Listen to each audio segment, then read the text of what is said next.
Allahumma salli wa sallim wa barik alaihi wa ala alihi. Sepoin kayu daunnya rimbun, lebat bunganya serta buahnya. Walaupun hidup 1000 tahun, kalau tak syahadah apa gunanya? Walaupun hidup 1000 tahun, kalau tak sembahyang apa gunanya? Sepoin kayu daunnya rimbun, lebat bunganya serta buahnya. Walaupun hidup 1000 tahun, kalau tak syahadah apa gunanya? Walaupun hidup 1000 tahun, kalau tak sembahyang apa gunanya? Kami syahadah sehari-hari untuk ilahkan Allah Ta'ala. Walaupun hidup 1000 tahun, kalau tak syahadah apa gunanya? Walaupun hidup 1000 tahun, kalau tak sembahyang apa gunanya? Sepoin kayu daunnya rimbun, lebat bunganya serta buahnya. Walaupun hidup 1000 tahun, kalau tak syahadah apa gunanya? Walaupun hidup 1000 tahun, kalau tak sembahyang apa gunanya? Kami syahadah setiap waktu, isbat pun ada bukan sebarang, supaya Allah menjadi sayang. Kami syahadah pastilah riang, supaya Allah menjadi sayang. Kami syahadah pastilah riang. Sepoin kayu daunnya rimbun, serta buahnya.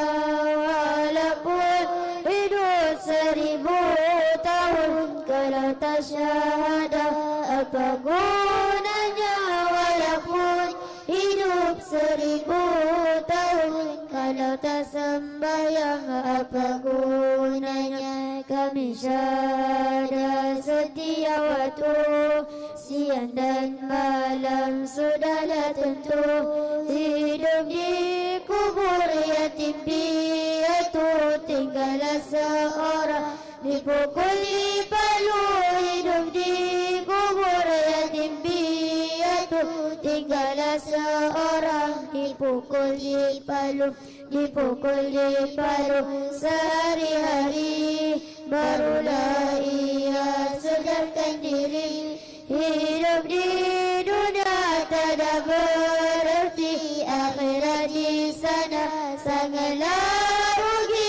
Hidup di dunia tak ada berarti, akhirat di sana sangatlah rugi. Sepoin kayu daunnya rimbun, lebat bunganya serta buahnya. Walaupun hidup 1000 tahun, kalau tak syahadah apa gunanya? Walaupun hidup 1000 tahun, kalau tak sembahyang apa gunanya? Kami sembahyang fardu sembahyang, sunat pun ada bukan sebarang. Hidup di kubur yatim piatu, tinggallah seorang dipukul dipalu. Hidup di kubur yatim piatu, tinggallah seorang dipukul dipalu. Dipukul dipalu sehari-hari, barulah ia sadarkan diri. Hidup di dunia tak ada berarti, akhirat di sana sangatlah rugi. Hidup di dunia tak ada berarti, akhirat di sana sangatlah rugi. sepohon kayu daunnya rimbun, lebat bunganya serta buahnya. Walaupun hidup 1000 tahun kalau tak syahada, apa gunanya? Walaupun hidup 1000 tahun kalau tak sembahyang, apa gunanya? Sepohon kayu daunnya rimbun, lebat bunganya serta buahnya. Walaupun hidup 1000 tahun kalau tak syahada, apa gunanya? Walaupun hidup 1000 tahun kalau tak sembahyang, apa gunanya? Allahumma salli wa sallim wa barik alaihi wa ala alihi. Bismillahirrahmanirrahim. Inna anzalnahu fi wa ma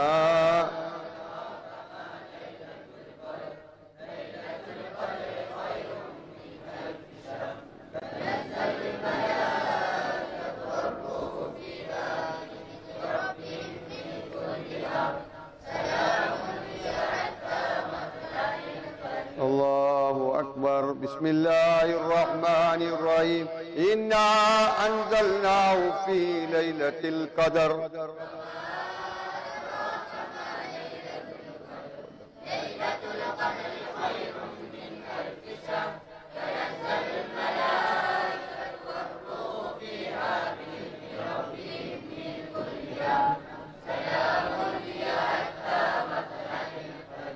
Bismillahirrahmanirrahim. Inna anzalnahu fi lailatul qadar. Bismillahirrahmanirrahim.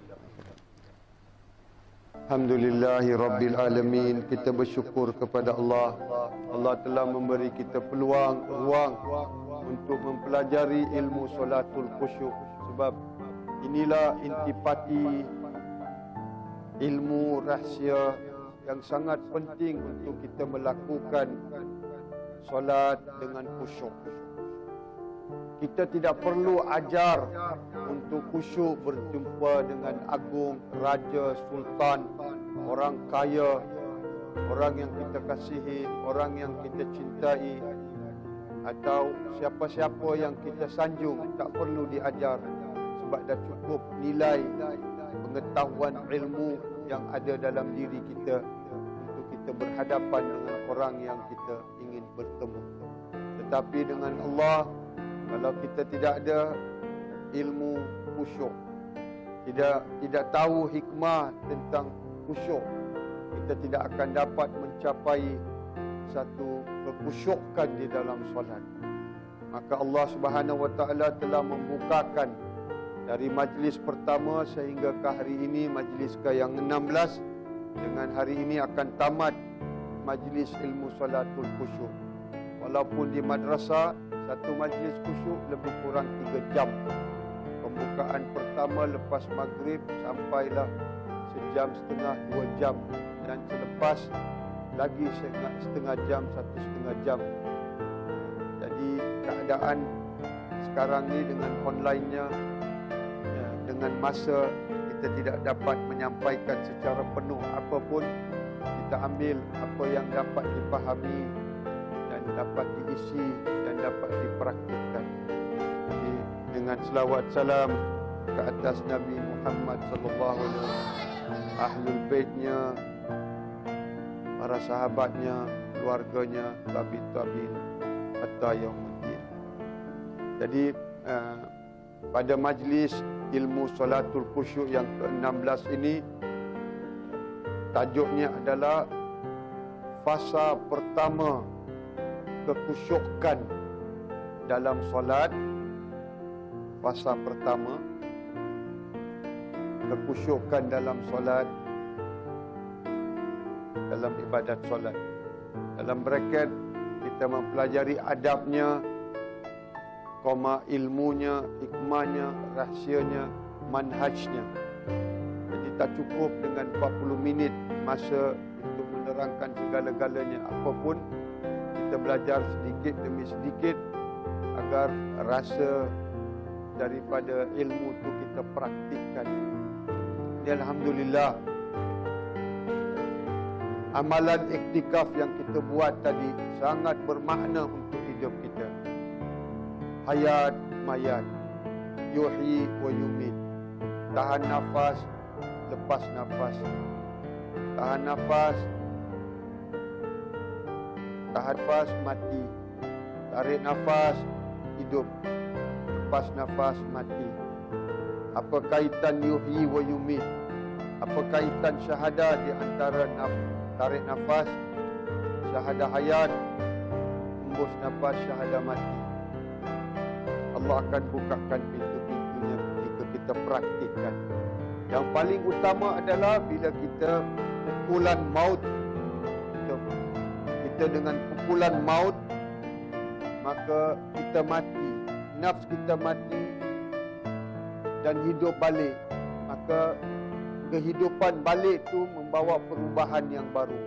Nafas lama mati, nafas baru hidup.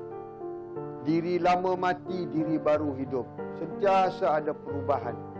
Ini hebatnya iktikaf. Mulai sekarang ni, nanti masuk fasa pertama. Nanti majlis malam fasa ketiga. Fasa kedua kita telah buka semalam wuduk. Ini fasa pertama. Kekhusyukan bermula daripada fasa pertama semasa kita mendengar azan, dan di antara azan dan iqamah apa yang berlaku untuk mendapat kekhusyukan. Sebab kita kena faham, kalau tidak ada kekhusyukan dalam solat, tidak ada kejayaan dalam hidup. Tidak ada kejayaan dalam solat, tidak ada kejayaan dalam hidup kita, dalam pelajaran kita, pengajian kita, belajar kita, kerja kita, perniagaan kita, apa pun tak ada kejayaan. Dalam kubur tak ada kejayaan, di padang mahsyar tak ada kejayaan, depan Allah tak ada kejayaan. Semuanya gagal.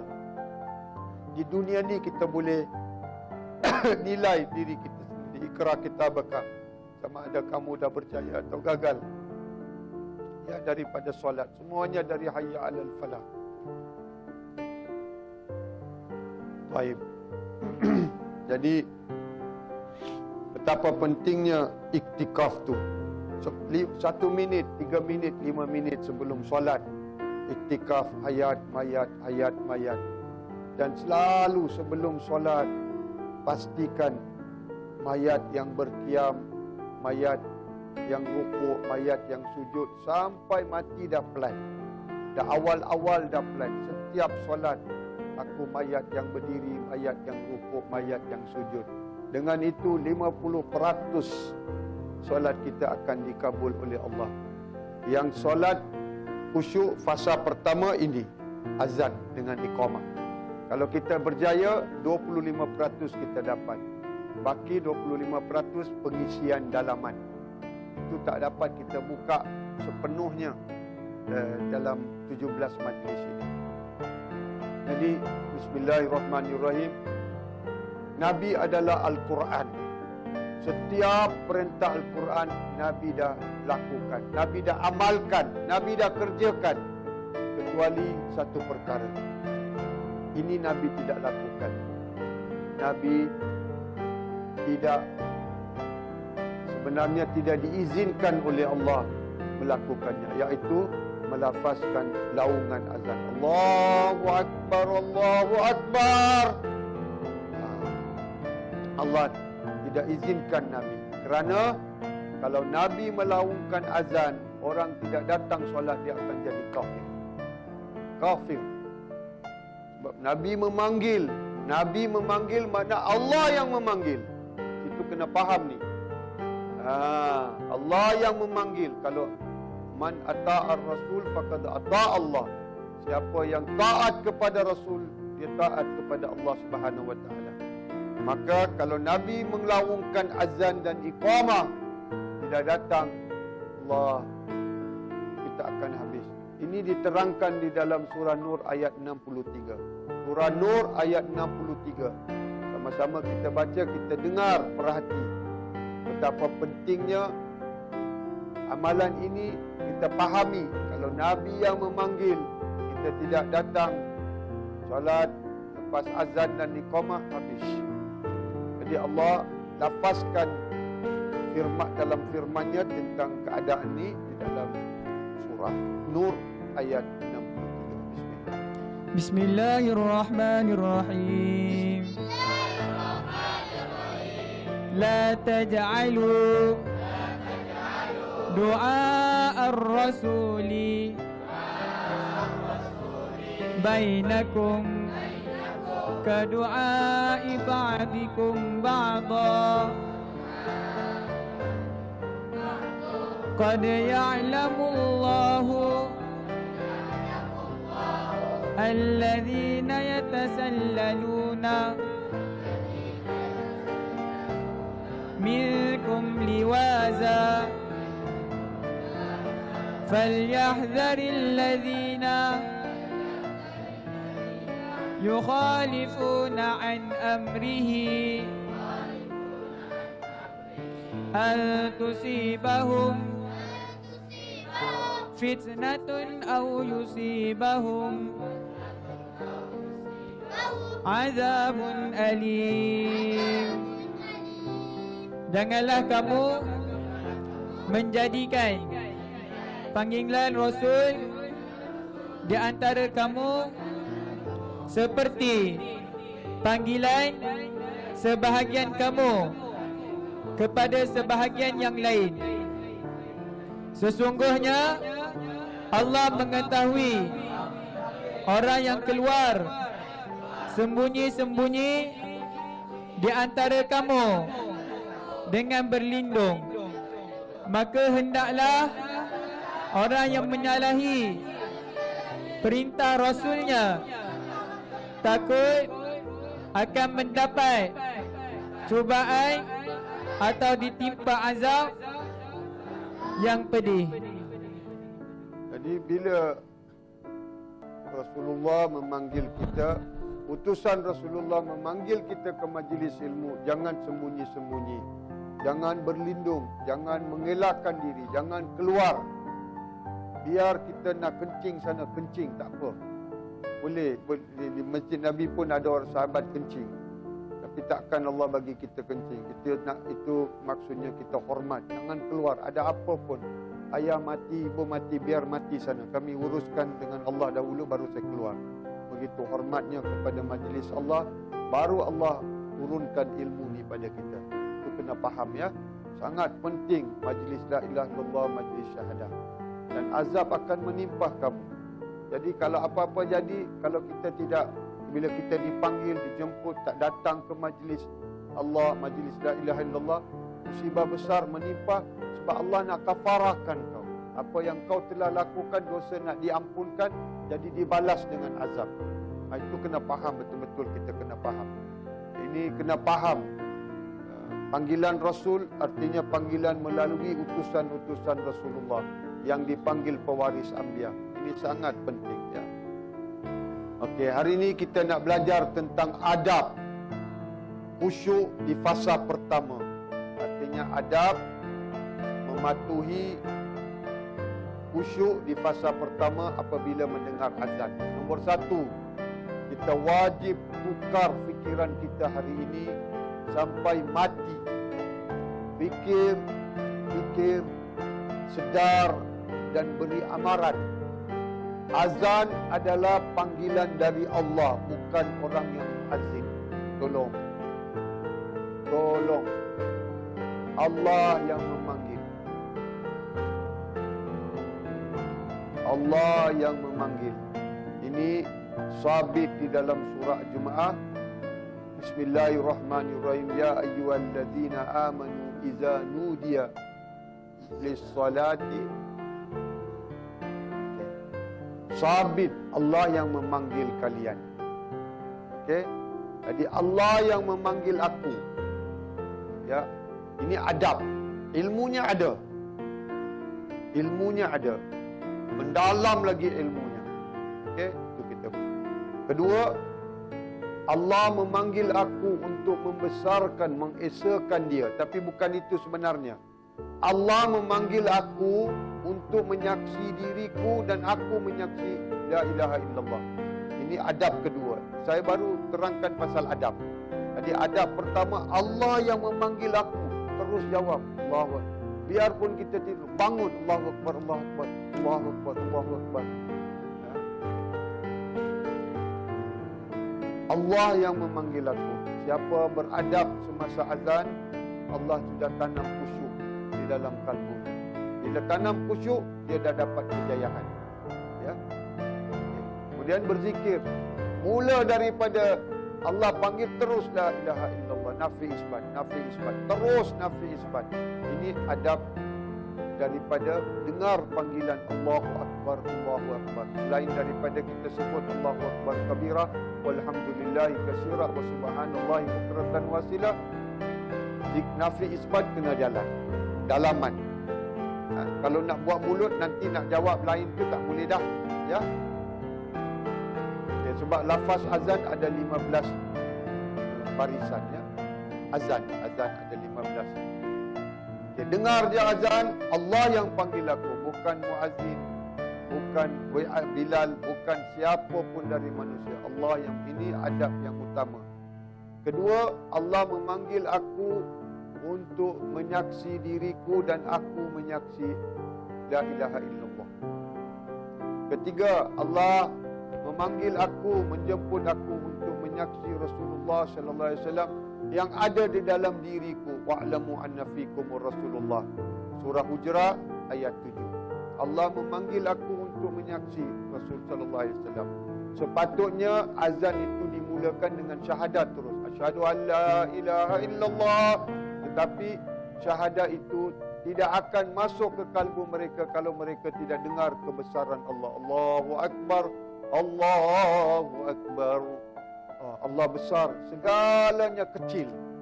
Dah dengar Allahu Akbar, segala apa ada depan mata dalam fikiran semua kena jadi kecil. Ini ilmu daripada adab azan tadi. Nombor 4 poin, bila dengar azan Allahu Akbar, segalanya kena tutup, shutdown, total shutdown, TSD, total shutdown. Semua kena shutdown. Tidak ada apa pun besar di hadapanku saat ini. Allah yang maha besar. Apa pun aku tinggalkan, segera aku tinggalkan. Mohon, atau dah prepare awal-awal, pukul 1:30 dah nak azan. Aku kena tinggal semua perkara dan mula kembali kepada Allah Subhanahu wa taala. Nafi isbat. Inna lillahi wa inna ilaihi raji'un, ilaihi raji'un. Bersedia bertemu Allah Subhanahu wa taala, ya.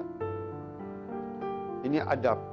Ini adabnya orang yang bersyahadat dan mempelajari ilmu la ilaha illallah. Sebab Allah nak bagi kita awal fasa pertama. Azan, menghormati azan,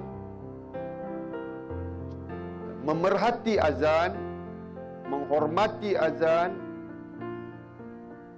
mensanjung azan, memuliakan azan adalah fasa pertama kekhusyukan ditanam. Semalam fasa kedua kita dah bukakan. Hari ini fasa pertama. Fasa kedua wudu. Fasa ketiga sebelum datang solat dan di dalam solat. Itu fasa ketiga, nanti lepas maghrib kita bukakan. Ini fasa pertama. Jadi memerhati, mendengar, membalas.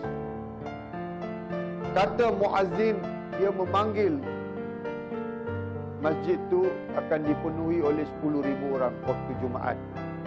Waktu lain berpuluhan atau beratusan orang. Muazzin itu panggil, kita jawab.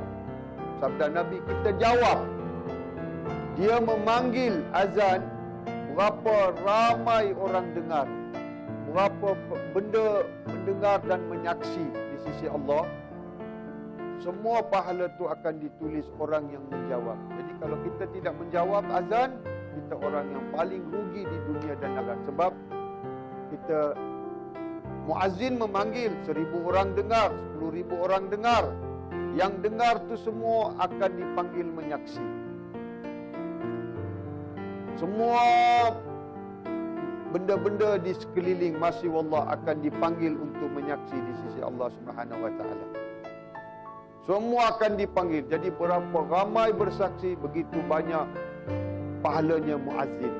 Itu sebab Nabi bersabda, barang siapa berazan selama 12 tahun, dia ahli syurga. Kenapa 12 tahun? Siang malam dia azan dia memanggil orang dan dia dalam keadaan syahadat 12 tahun. Kenapa 12 tahun? Tolong. 12, 13 tahun. Kenapa 12, 13 tahun? 13 tahun Nabi dah hijrah. Adalah pengajian ilmu la ilaha illallah. Ini kena faham. Hadis ni kena faham. Jangan baca buta huruf. Nanti Ustaz bacakan hadis tu. Bacakan hadis tu 12 tahun. Sama-sama. Kenapa? Apa kita nak belajar? Dari hadis ni kita pun ikut sama. Dengar azan, stop semua. Ikut sama-sama. Kita nak dapat pahala 12 tahun dan menjadi jaminan, dapat jaminan syurga, pintu syurga dibuka. Masa azan, pintu syurga dibuka.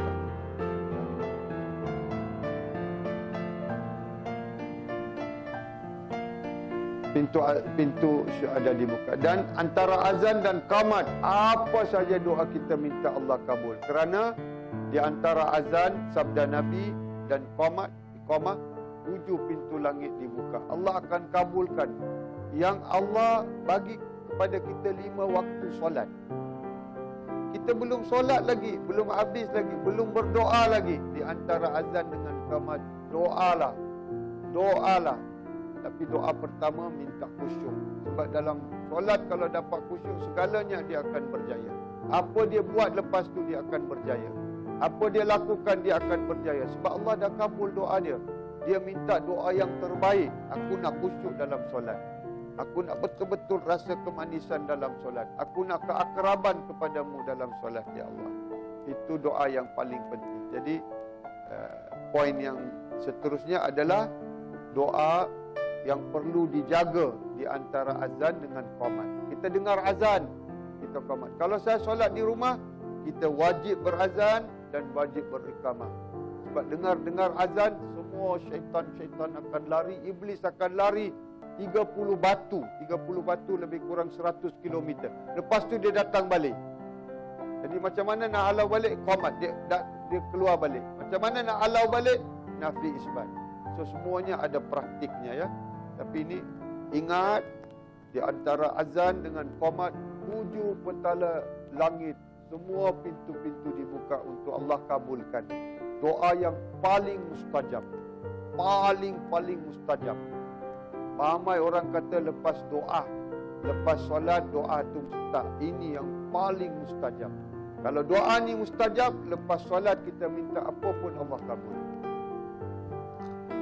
Qala Rasulullah sallallahu alaihi wasallam, man adzana ithnain asyratan sanah wajabat lahul jannah wa kataba lahu bita'zini fi kulli yaumin situna sanah wa li kulli iqamatin thalathuna hasanah.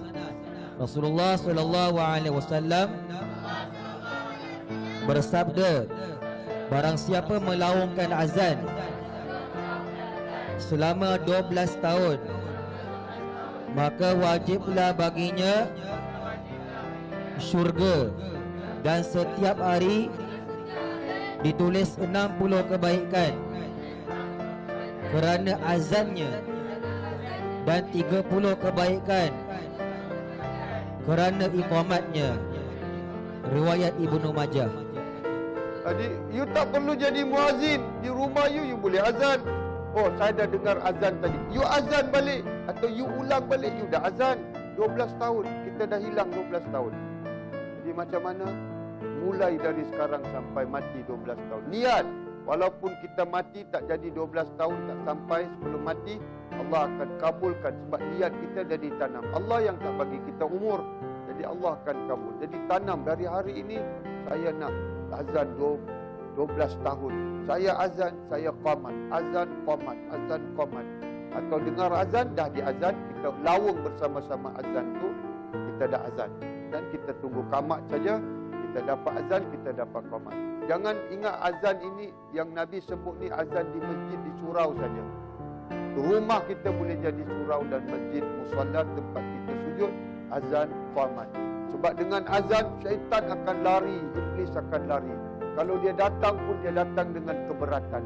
Qamat dia lari lagi, 30 batu. Ikut awliya Allah, kalau kamu dah azan, dia lari 30 batu, dia berkejar-kejar datang dengan susah payah. Sebab pukulan azan tu sangat besar. Hadis Nabi, sekejap lagi bacakan hadis tu. Lari 30 batu. Kemudian, dia datang balik, nak ganggu kita. Nabi kata dia datang lagi waktu sebelum qamat. Qamat dia lari lagi 30 batu. Awliya Allah kata siapa di dalam nafi isbat waktu tu, dia akan merangkak. Patut dia boleh terbang.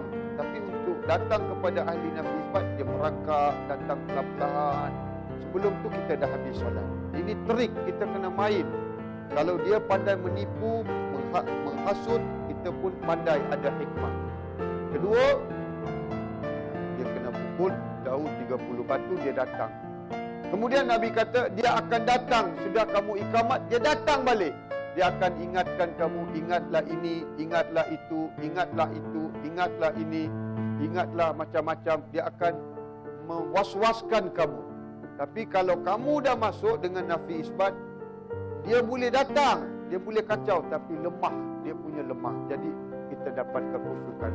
Sejak menghadir 1 ke 16 majlis ni, kita boleh dapat tahu dah daripada testimoni yang kami banyak dengar, subhanallah, perubahan ada. Walaupun 90% tak ada, 80% tak ada, 70 tak ada, 50 tak ada, 30 tak ada, 10 ada. 10 boleh dirasai. Allah hebatnya.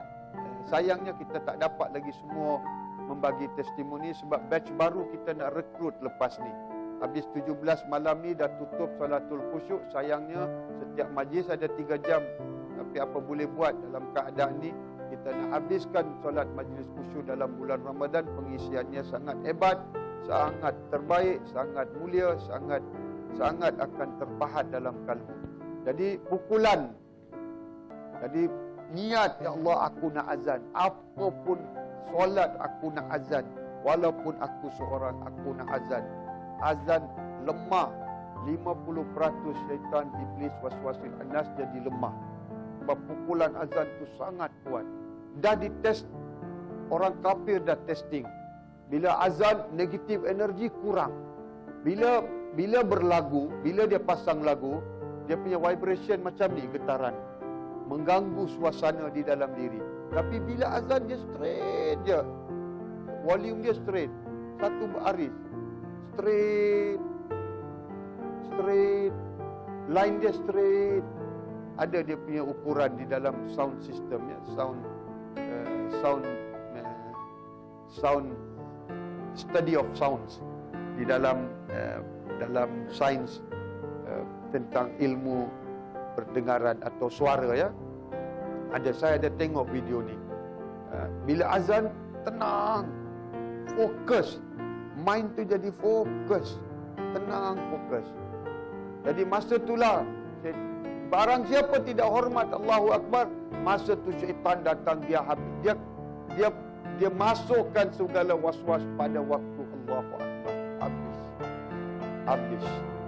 So, sebelum dengar azan atau masa dengar azan, selawat dulu kepada Nabi. Habis itu dengar Allahu Akbar kabira walhamdulillahi katsira wa subhanallahi bukratan wa asila. Itu ucapan, tapi itu bukan praktik. Praktik apa? Segala nampak depan mata, tutup mata. Tutup mata, semua ni kecil, maha kecil. Allah Maha Besar. Apa aku perlu buat? Bersiap saja. Orang yang baik sebelum solat, sebelum waktu dia dah bersiap. Apa kerja dia ada pun, dia dah mentally prepare. Allah akan senangkan dia. Makna Allah akan mudahkan dia. Waktu solat tidak berlaku konflik timing. Tidak akan berlaku timing yang bercanggah dengan urusan dia kepada Allah. Allah permudahkan sebab Allah nak bagi dia kejayaan. Untuk bagi kejayaan, Allah bagi dia kekhusyukan. Ya. Itu sebab ahli syahadat kena prepare 10 minit, 40 minit, 1 jam, 2 jam awal untuk solat, untuk dapatkan kejayaan dalam solat. Kejayaan dalam solat dengan khusyuk. Ini kita dengar hadis ni. Syaitan dengar hadis Nabi ni, dengar lari dia. Qala Rasulullah sallallahu alaihi wasallam, inna syaitana Iza sami'an nida bis salah ahala lahu duratun hatta la yasma'u sautahu. Sesungguhnya syaitan jika mendengar laungan azan untuk salat, maka dia akan berpaling dan berundur sambil terkentut-kentut sampai kuat agar tidak didengari laungan azan tersebut. Riwayat Muslim. Itu takutnya syaitan kepada azan ya. Jadi ini kita memuliakan, memerhati, memuliakan azan. Ulang 12 tahun. Nabi janji 12 tahun. Itulah 12 tahun pengajian syahadat. Betapa banyak.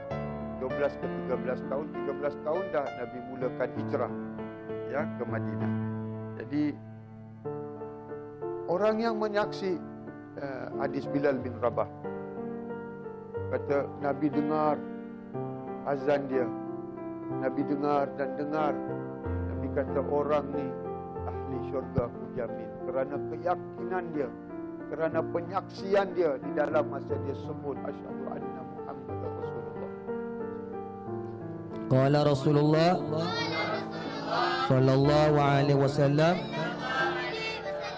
la yasma'u sautahu jinnun wala insun wala hajarun wala syajarun illa syahidalah. Tidaklah azan didengari oleh jin, manusia, batu dan pohon, kecuali mereka semua akan bersaksi untuknya. Hadis riwayat Abu Ya'la. Kalau orang ni munafik yang azan, dia punya penyaksian palsu. Mana batu-batu, jin-jin, malaikat, masjid semua nak menyaksi? Tidak. Yang Allah, Rasulullah maksudkan hanya orang yang mempunyai ilmu dan amalan syahadah. Mereka melaungkan azan, seluruh benda-benda ni akan menyaksi di hadapan Allah Subhanahu Wa Taala.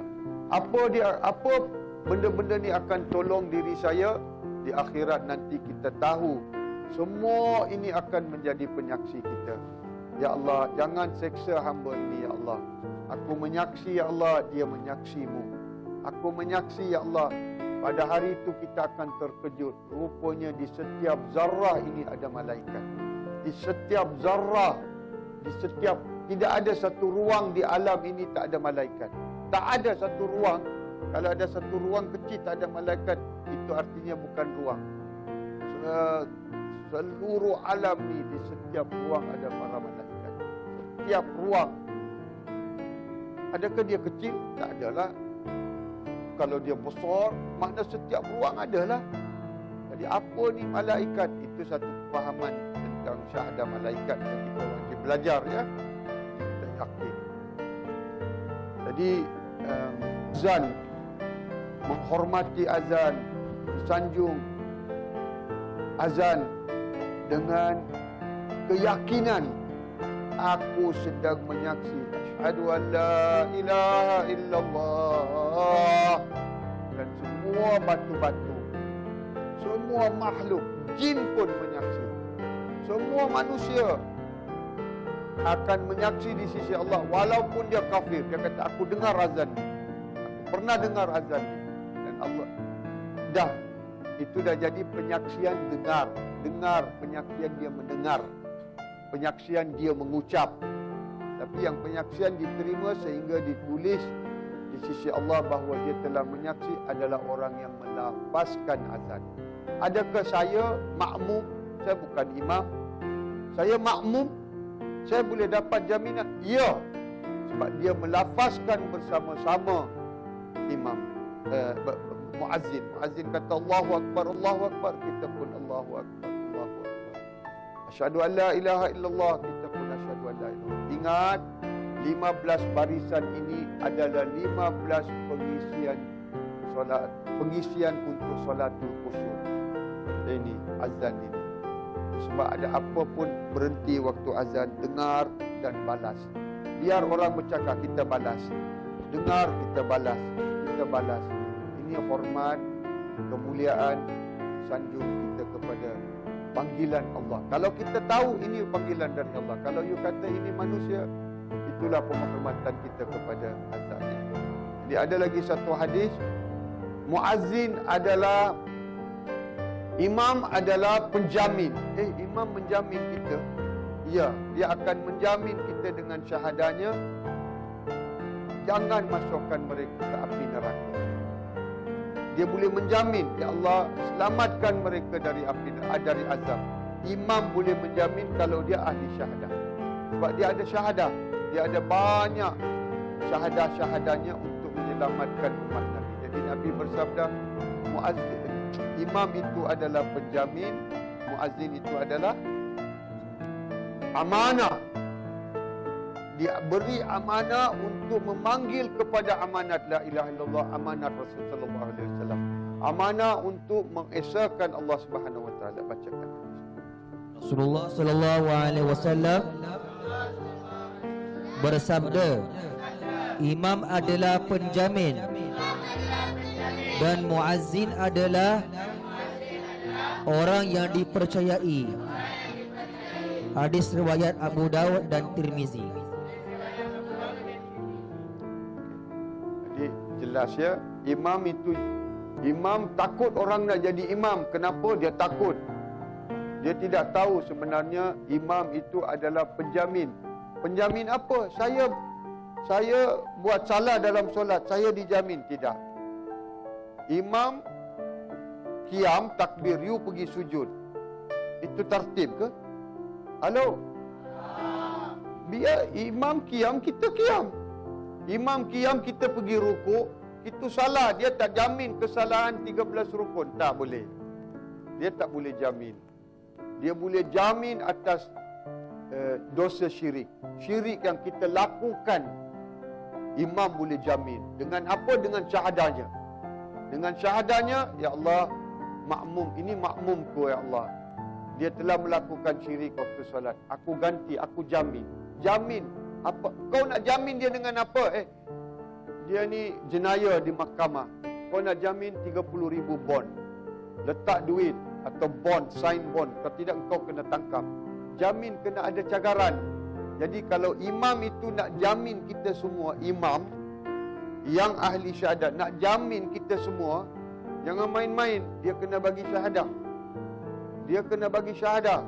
Itu sebab imam tanggungjawabnya besar. Jadi imam kena pastikan satu benda je, dia dah khusyuk daripada azan, daripada qamat, dia jadi mayat, dah cukup. Syahadahnya dah cukup, dah lebih yang dia boleh agih-agihkan jaminan dia. Jadi imam adalah penjamin, muazzin adalah amanah, yang diberi amanah untuk memanggil kepada, menyerahkan amanah. Amanah, muazzin adalah orang yang beramanah, dipanggil. Saya memanggil kamu kepada amanah. Datang serang amanah. Datang kamu, Allahu Akbar, la ilaha illallah, Allahu Akbar, Allahu Akbar. hayya 'alas salah, hayya 'alal falah. Datang kamu menyerahkan amanah. Menyerahkan amanah dalam solat. Datang kamu. Dan imam menjadi ketua untuk penyerahan amanah kepada Allah Subhanahu Wa Taala. Kalau ada makmum dosanya syirik, dia lalai, dia syirikkan Allah dalam solat, imam jamin. Imam menjadi penjamin. Jadi jangan lantik imam yang tidak ada syahadah.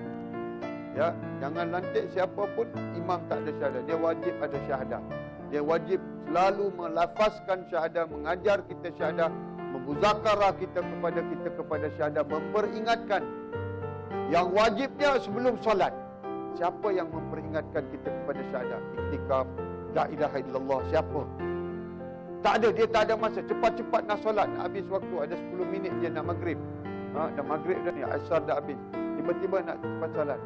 Dia tak ada masa nak muzakarah. La ilaha illallah, dia ingatkan kepada nafi isbat. Hidup nafi isbat. Dah. Dia ada syahadah. Ini semua kena pertikai. Imam ni layak tak menjadi imam? Layak tak menjadi imam? Layak tak dia menjadi imam? Supaya aku boleh dijamin di akhirat nanti di sisi Allah.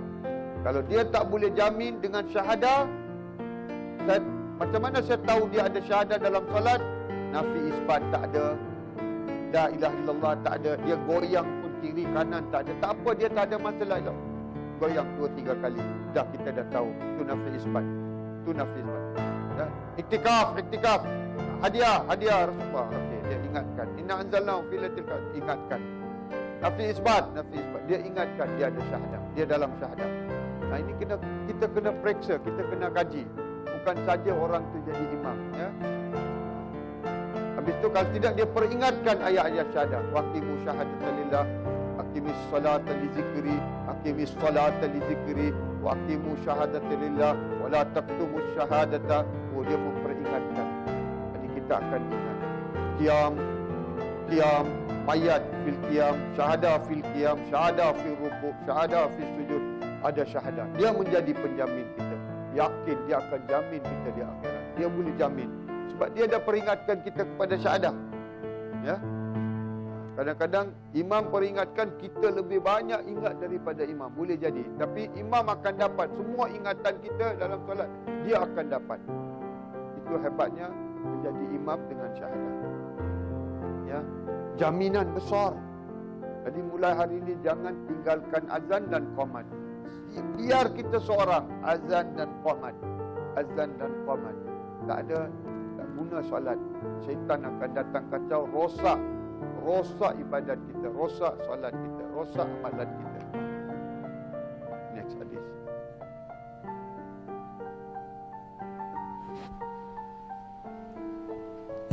Muazzin mendapat doa Rasulullah. Rasulullah sallallahu alaihi wasallam bersabda, semoga Allah meluruskan para imam dan mengampunkan para muazzin. Hadis riwayat Ibnu Hibban. Dari hadis ni kita jelas Nabi sekarang pun Nabi akan doakan. Sebab bila kita syahadah asyhadu anna Muhammadar Rasulullah, Allah hadirkan Rasulullah dalam solat. Macam mana Allah hadirkan? Bukannya jasad. Apa yang Allah hadirkan, kita kena yakin. Kita kena belajar ilmu ni. Tak boleh buka sekarang. Allah akan bila kita sebut aku sedang menyaksi Rasul sallallahu alaihi wasallam, Allah akan hadirkan Rasulullah sallallahu alaihi wasallam. Kita boleh ketahui dari dalam diri, wa'lamu anna fikumur Rasulullah. Rasulullah dah hadir ke tidak? Macam mana nak tahu? Ada ilmunya, ada hikmahnya, ada hakikatnya, ada rahsianya, ada makrifatnya. Boleh tahu. Tidak ada sesuatu yang dongeng, tidak ada sesuatu baca je, dengar saja. Tak ada. Ada hakikatnya, boleh tahu. Subuh boleh tahu. Ramai orang sudah berpengalaman. Waktu subuh confirm boleh tahu Rasulullah hadir atau tidak. Hadir atau tidak bila dipanggil asyhadu anna Muhammadar Rasulullah. Aku sedang menyaksi Rasulullah hadir. Tidak dengan jasad, jangan. Tolong. jasad Nabi mulia ada di Madinah. Jadi apa yang hadir? Rujuk Quran, belajar Quran, belajar hadis. Dalam hadis, dalam Quran ada ilmu yang sangat terang, mubinah. Mubinah, sangat jelas. Kita boleh yakin, ya, dengan syahadah ni Nabi menyaksi syahadaku atau tidak menyaksi. Nabi menyaksi atau tidak. Kalau Nabi tak menyaksi, Allah tidak akan menyaksi. Jadi itu awal. Ya. Okay. Jadi Nabi menyaksi dalam diriku. Macam mana nak tahu? Wa'alamu anna fikum Rasulullah, ilmunya. Okey, Pak. Para imam yang ahli syahadah, Allah, Nabi berdoa, luruskanlah dia ke jalan siratal mustaqim. Ihdinas siratal mustaqim. Bukan siratal mustaqim di akhirat, sekarang ni. Ihdinas siratal mustaqim. Sekarang ni saya nak siratal mustaqim menuju kepada Allah. Siratal ladzina an'amta alaihim. Jalan yang telah engkau beri kepada 4 golongan ni. Sama ada Anbiyaul Mursalin, Siddiqin, Syuhada, Wassalihin atau Warzatul Anbiya. Jalan yang kau telah tunjuk kepada mereka tu, bagi aku jalan lurus tu melintasi menuju kepadamu ya Allah. Waladhdallin, bukan orang-orang ghairil maghdubi alaihim waladhdallin, orang-orang yang sesat di dalam solat. Jangan ya Allah, orang-orang yang kau murka kerana lalai daripada menunaikan kekhusyukan dalam solat. So kita minta, Nabi dah doakan kita sebelum kita solat lagi. Dalam solat Nabi dah doakan kita. Tu Nabi an'amta alaihim siratal ladzina an'amta. Itu Nabi dah doakan. Nabi dah doakan, bukan untuk zaman Nabi, sentiasa Nabi doakan. Nabi kata, aku tahu keadaan umatku. Daripada kuburku, makamku, aku tahu. Raudahku, aku tahu di seluruh dunia apa umatku sedang lakukan. Aku diperlihatkan oleh malaikat. Allah memperlihatkan. Aku rehat dalam makamku. Dalam raudahku, aku tengah rehat. Nabi kata, sabda Nabi, aku tengah rehat. Rehat. Kena faham. Jadi aku tengah rehat. Allah pula kata, mereka tidak meninggal dunia. Mereka masih hidup. Di jalan Allah masih hidup. Jadi Nabi sedang perhati. Nabi sedang doakan kita. Ya Allah, luruskanlah hati-hati imam ni dan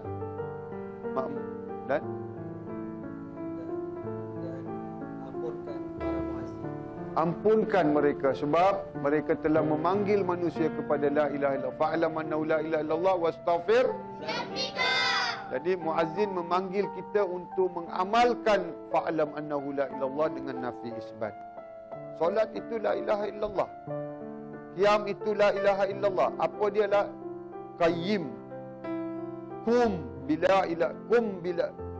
Dirikan qiyam dengan pengisian nafi isbat.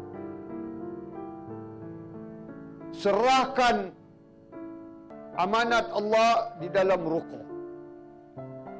Mendirikan rukuk dengan la ilaha illallah nafi isbat. Sujud dengan menyerah. Baru sempurna solat. Tidak ada syirik. Ya, di hadis yang lain. Kami pernah bersama Rasulullah sallallahu alaihi wasallam. Lalu Bilal berdiri mengumandangkan azan. Ketika selesai, Rasulullah sallallahu alaihi wasallam bersabda, barang siapa mengucapkan seperti ini dengan yakin, nescaya dia masuk syurga. Bukan Bilal saja. Ini hadis riwayat An-Nasa'i. Ini bukan Bilal saja. Hadis itu sekali lagi. Barang siapa mengucapkan seperti ini dengan yakin, Dia sebut Allahu Akbar, Allahu Akbar. Kamu pun sebut Allahu Akbar. Saya yakin Allah Maha Besar. Duitku tak besar, kerjaku tidak besar. Saya yakin. Asyhadu an la ilaha illallah. Ya, ilahku Allah, tidak ada yang ilah yang lain. Ya, saya yakin. Nabi sabda apa? Barang siapa mengucap dengan yakin seperti dia Bilal ni ucap, masuk syurga. Allah. Begitu jaminan Nabi sallallahu alaihi wasallam, ya. So, tak apa, ini baru adab, ilmunya belum, hikmahnya belum, rahsianya belum. Rahsianya sudah kita buka awal. Ilmu majlis pertama dengan kedua, rahsianya adalah Allah nak beri saya kejayaan. Aku datang solat hanya untuk diberi kejayaan. Motivate diri untuk kejayaanmu.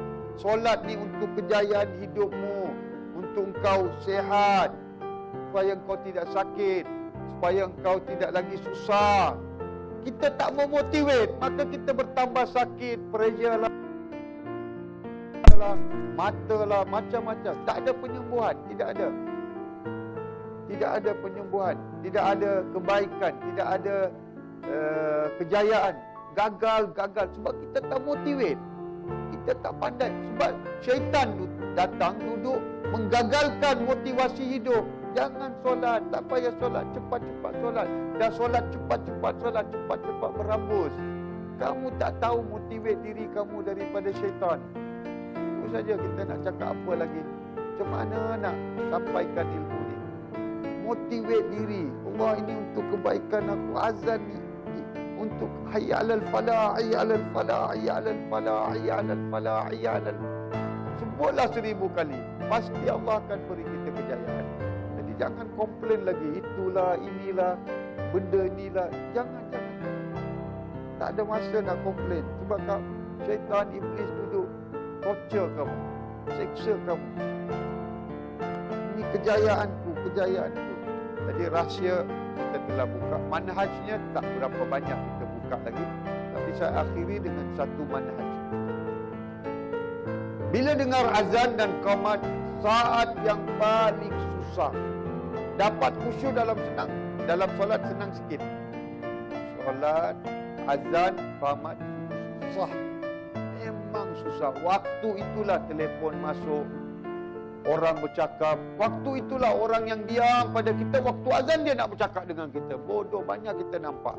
Waktu azan dia nak bercakap dengan kita. Waktu tengok dia cakap betul. Dia tahu, dia perhati, ya. Betul. Kita tak mau cakap apa. Ini orang besar ni. Allahumma shalli. Allahumma. Kita tengah cakap ni. Dia masih lagi nak bercakap. La haula wala bagi penampar lagi masuk. Kita dah bagi dia isyarat. Dia bercakap lagi. Asyhadu an la ilaha illallah. Asyhadu anna Rasulullah. Baru diam sikit. Kita kena latih, kita kena ini bekal, bebal, toyol, bahlul semua manusia. Tidak tahu, dia nak rampas kita. Itu syaitan, itu semua syaitan tu. Dia diam sepanjang setengah jam duduk bercakap, dia tak buat, dia dengar dia. Dah masuk azan, dia dah bercakap. Kita dah diam waktu azan, dia nak bercakap. La haula wala quwwata illa billah. Ini maksud, ini adalah rancangan syaitan untuk menghancurkan kekhusyukan fasa pertama. Azan, fasa kedua, ketiga, sebelum solat, bukan waktu solat. Bila 3 ni dah ada, waktu solat baru dapat khusyuk. Kalau 3 ni tak dapat khusyuk. Faham? So, fasa pertama azan dan fasa kedua, fasa ketiga. Lagi satu ada hadis Nabi, barang siapa dengar asyhadu an la ilaha illallah wa asyhadu anna Muhammadar Rasulullah, dan dia membaca raditu billahi rabba wa bil islam dinan wa bi Muhammadin nabiyyan wa rasulah, baca selawat, Allah Subhanahu wa taala jamin dia syurga. Pintu-pintu syurga akan dibuka. Saja raditu billahi rabba, aku redha engkau sebagai Rabb, aku telah engkau tetapkan Allahu Akbar, dan Nabi sebagai Nabi dan Rasulku, Islam sebagai agamaku, aku terima. Masa itulah raditu billahi rabba diamalkan. Dan sebelum solat, 2 waktu. Allah bukakan pintu syurga di dalam solat. Macam mana saya rasa? Nanti kita belajar. Macam mana saya rasa syurga itu sudah terbuka? Nanti kita belajar dalam kunci syurga. Kunci syurga dan 8 pintu-pintu syurga, ya. Okey, rahsia sekarang waktu solat. Rahsia nak amalkan tadi tu, azan tu, qamat, nak hormati. Bagaimana nak menghormat, nak memerhati, nak sedar sepenuhnya, nak menghormati, nak mensanjung dan memuliakan azan.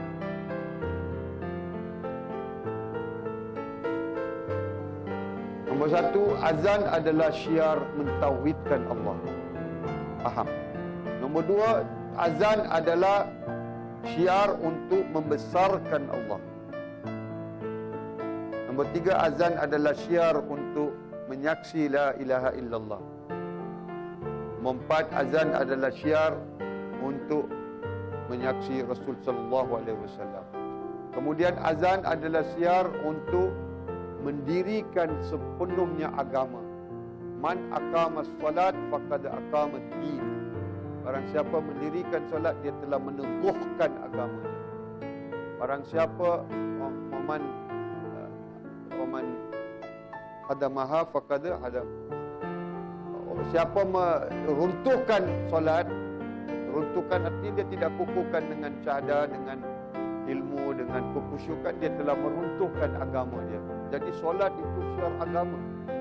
Ya, solat itu adalah syiar lambang jaminan kejayaan. Jamin, Allah jamin kejayaan daripada solat. Hayya 'alal falah, hayya 'alal falah. Okey. Macam mana nak muliakan? Satu saja. Dengar azan, tahan nafas. Lafaz. Lafaz Allahu Akbar. 12 tahun Nabi bagi jaminan. Kalau saya tak dengar azan, you azan sendiri, you lafaz sendiri, kita dengar, hormati azan. Jadi kita dah sampaikan majlis ke-16, kemuliaan, kekhusyukan fasa pertama bermula dari azan dan qamat. Dan hadis Nabi, barang siapa berdoa di antara azan dan qamat, 7 petala langit. Azan tadi tak buka, baru dibukakan. Waktu qamat dah terbuka. Doa kau nak apa di antara azan dengan qamat? Doa. Doa pertama, berikan aku kekhusyukan di dalam solat, berikan aku kejayaan dalam segala aspek kehidupanku. Cukup 2 doa ni. Kalau ada waktu dan masa nak doa banyak, doa banyak doa. Doa. Jadi kita habiskan majlis 6. Kita sambung. Pertama, setelah saya mengikuti program ini yang selama sebanyak 17 siri, apa yang saya dapat di sini, satu perubahan dalam diri saya ini, solat saya yang lebih efektif. Sebelum ini solat saya sering diganggu, tetapi setelah diberi ilmu tentang solat khusyuk, hari ini saya mengaplikasikan apa-apa amalan yang telah diberikan dengan ilmunya. Kemudian saya boleh praktikkan dalam solat, malah solat hari ini lebih berkualiti. Saya merasakannya lebih berkualiti dan saya dapat merasakan nikmat-nikmat dalam solat itu. Jadi setelah saya mengamalkannya, saya dapat merasai khusyukan itu walaupun tidak sepenuhnya, tetapi saya dapat merasai perbezaannya sebelum saya belajar dan selepas saya belajar solat khusyuk. Sebelum saya mempelajari ilmu solat khusyuk ni, saya sangat bosan, saya sangat beban, saya rasa sangat berat. Tapi selepas saya amalkan ilmu solat khusyuk ni, saya rasa macam, uish, seronoknya solat ni, ringan je rasa. Sebelum saya mempelajari ilmu solat khusyuk ni, saya rasa solat saya berat, malas dan rasa macam tak ada solat je. Tapi lepas saya mempelajari ilmu ni, saya rasa nak solat, saya rasa macam manis ni solat tu, dan saya suka bersolat. Sebelum saya mempelajari ilmu solat khusyuk, saya rasa bosan dan susah. Selepas saya dapat belajar ilmu solat khusyuk, saya rasa seronok sebab dapat belajar ilmu ni. Dulu sebelum saya belajar ilmu solat khusyuk, saya tak tahu apa tu solat khusyuk. Saya tahu solat khusyuk ni hanya kalau tenang sekejap tu dah solat khusyuk. Alhamdulillah setelah mempelajari ilmu solat khusyuk, baru saya tahu solat khusyuk ni mempunyai ilmu yang sangat luas. Dan alhamdulillah sekarang saya baru-baru nak cuba untuk mengamalkan ilmu solat khusyuk. Setelah saya mengamalkan ilmu solatul khusyuk, bila saya solat tu saya rasa memang betul-betul saya ni mayat. Rasa macam kosong je, tapi adalah sikit-sikit gangguan. Tapi saya cuba lawan sampailah solat saya jadi betul-betul khusyuk sedikit. Tak semua, tapi rasa khusyuk tu adalah. Jadi saya berasa amat gembira, amat bertuah kerana saya mempelajari ilmu solatul khusyuk ni. Mendapati dia banyak dapat memberi pengetahuan kepada saya yang selama ini saya tidak tahu, yang telah mengubah cara saya solat menjadi lebih khusyuk, sebab saya tahu teknik-teknik macam mana untuk. Alhamdulillah, sebelum saya memasuki program solat khusyuk, saya solat selalu ingat saya berAllah. Ingat apa? Ingat rumah, ingat kerja sekolah, macam-macam ingat apa yang selepas dan sebelum. Tapi alhamdulillah selepas saya mempelajari ilmu solatul khusyuk, saya mengamalkan ilmunya, saya solat dapat khusyukan, walaupun sedikit dapat khusyukan.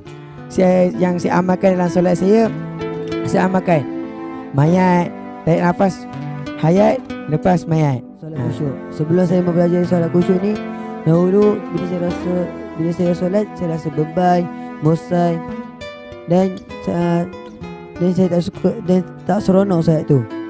Dan dulu juga saya rasa solat, kenapa saya kena solat, dan saya tak rasa pun solat tu penting bagi saya.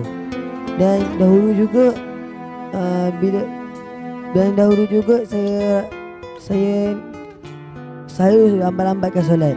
Tetapi selepas saya mempelajari solat khusyuk, saya tahu terlampau pentingnya solat ni. Kerana dengan kita solat dan mendapat khusyuk lah, kita akan berjaya dalam seharian kita. Sebelum saya belajar ilmu solat khusyuk, saya solat pun lalai fikir selain dari Allah, iaitu fikir rumah, fikir ibu bapa. Alhamdulillah selepas saya belajar ilmu solat khusyuk, saya solat terasa tenang, solat khusyuk rasa nikmat, rasa rendah. Saya rasa fokus dalam solat saya. Dan apabila saya membuat ilmu dan amalan ketika solat, saya rasa tenang dan saya rasa fokus dalam solat saya. Dan apabila saya solat subuh, selepas saya solat subuh tu, saya menanti untuk solat zuhur. Dan selepas saya solat zuhur, saya menanti untuk solat asar sehingga selepas solat isyak saya menanti, kerana apabila saya solat tu saya rasa ketenangan dalam solat tu dan saya rasa nikmat yang ketika solat tu. Sebelum saya mempelajari ilmu solatul khusyuk, dalam solat saya penuh gangguan dengan nafsu ego ni. Saya selalu ingat salat daripada Allah. Dalam solat saya berat, beban tak nak solat. Saya solat lebih 23 rakaat untuk habisnya. Alhamdulillah selepas saya mempelajari ilmu solatul khusyuk, saya telah terasa ringan dan saya dapat mengamalkan beberapa amalan solatul khusyuk. Saya rasa nak lagi. Jadi kawan-kawan saya, para jemaah sekalian, belajarlah ilmu solatul khusyuk. Kerana bila kita jadikan solat kita ni seperti mayat, maka kita dapat makam para syuhada 70 makam syuhada. Kerana saya tidak mahu terlepas satu peluang pun dalam program solatul khusyuk. Jadi saya sarankan semua daftar dengan segera. Jangan buang masa, jangan berfikir. Inilah tempatnya untuk kita mempelajari dan menikmati solat yang paling khusyuk di sisi Allah. Belajarlah solat khusyuk ini untuk menuju kejayaan.